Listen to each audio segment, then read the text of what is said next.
CTV's Heather Wright is next with an alleged insurance fraud by employees at Baycrest Hospital. Heather, the funds are said to be in the millions of dollars.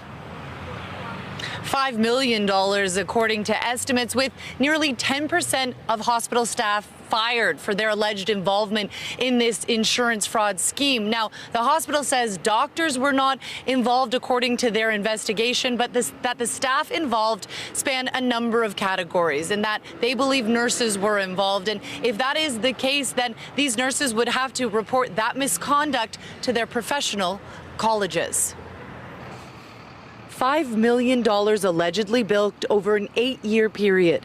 That's the accusation made by Baycrest Hospital in what could be one of the largest insurance scams in Canadian history.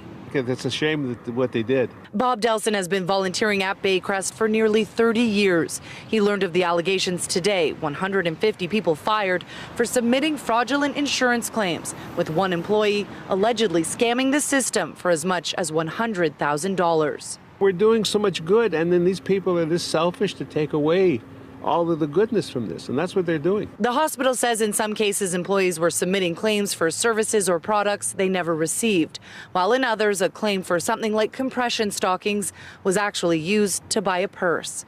Baycrest declined to speak with us on camera, but in a statement confirmed the investigation began last year.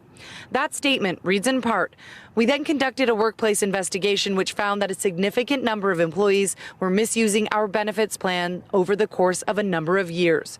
We are extremely disappointed by these findings as we view any misuse of our benefits plan as inconsistent with our policies and procedures and incompatible with our Baycrest values." While the hospital believes this scheme totaled about $5 million, they say that does not take into account the additional costs associated with the investigation.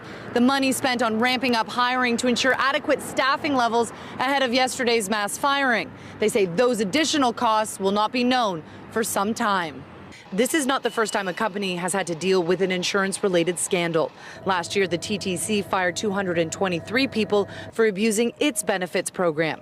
10 criminal charges were laid in that case. Clearly, there are a lot of people out there who still do not appreciate that this is a very serious thing to do. It's a crime. And while Toronto police have been notified of Baycrest's investigation, at this point, a criminal investigation is not underway.